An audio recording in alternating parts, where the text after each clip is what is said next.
Isang truck sumalpok sa pader. Agad umarurot ang motorsiklo ng MMDA First Responders. Sapat kaya ang kanilang bilis para maisalba ang duguang biktima?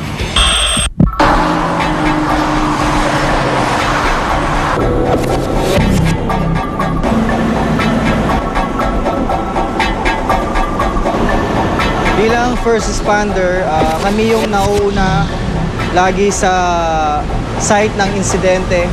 Yung motorsiklo namin, meron kaming radyo para pag-contact. Meron kaming isang box, kumpleto yun ng gamot, ng mga gasa, mga paunang lunas.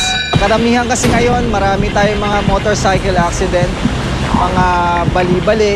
Minsan naman, pag minalas yung mga pasyente ay nadadatnan namin na wala ng buhay. Mostly din, may mga truck na bumabaliktad, mga coaching tumatao. Sari-saring road accident ang mga madalas naming ma-encounter sa trabaho nito. Metro Base. Go ahead, Metro Base. Pakicheck nga yung padala nga kayo ng first responder, pakicheck doon sa may Balintawak, mukhang may 5-0 doon. Ito, sir, anong bound, sir? Anong bound? Yun po. Alauna ng madaling araw, nakatanggap kami dito sa team base ng tawag mula sa command center namin na merong aksidenteng naganap sa Balintawak sa may Clovercliff northbound ng Balintawak.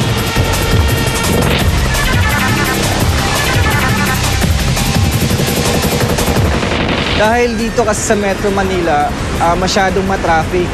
So bilang first responder, kailangan lang namin ng 15 minuto para dumating kagad sa area. Kaya kailangan motor at hasa naman kami sa pagmumotor, pwede namin isingit-singit at makarating kami sa insidente ng minsan wala pang 15 minuto.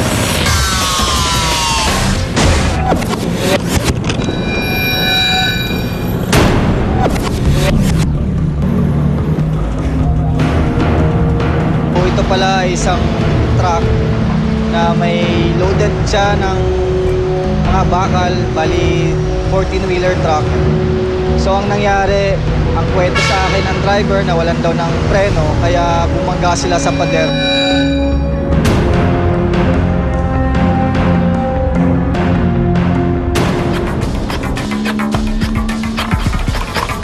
Nakita ko naman meron siyang duguan siya at may sugat siya sa bandang ulo, sa noo, sa bandang taas at sa may mata. At nasabugan siya ng bubog mula sa windshield. Metro Base MC2. 10 ball sir, passes na rin yung Alpha 1 dito, yung galing Timog. Baka hindi kayanin ng pasyente, magpapadala na rin daw siya sa hospital. Advice lang, gagamutin ko to. Bibigyan ko first aid. Ano nangyari sir? Wala na kami, hindi na pupasok yung cambio namin. Wala bago kami lumiko. Tapos? Kung hindi na pumasok yung cambio namin, init-git pa kami. Sabi ko, alalayan mo na lang. Pumaltos ngayon yung preno namin. Nauntog ka bali?